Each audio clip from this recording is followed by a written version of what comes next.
అందరం ఒకటి ఆలోచించాలి. ఓడినోడే చావకపోతే మనమెందుకు చావడం చెప్పండి?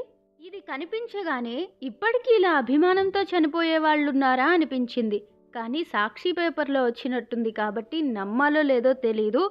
కానీ ఇదే నిజమైతే ఎవడో మీద అభిమానంతో మనం ఆత్మహత్య చేసుకుంటే మన ఇంట్లో వాళ్ళు దిక్కులేని వాళ్ళవుతారు.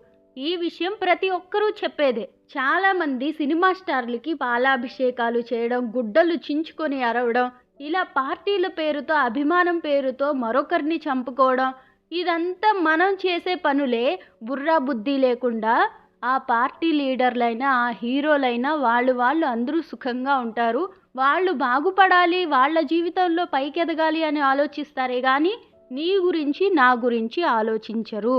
అయినా ఇప్పుడేమైంది? సంక్షేమ పథకాలు ఇచ్చాడు. ఈయన ఇయ్యకపోతే ఇప్పుడొచ్చిన ఆయన రాబోయే రోజుల్లో ఆయనకే ఓటేద్దాం. అయిపాయ్.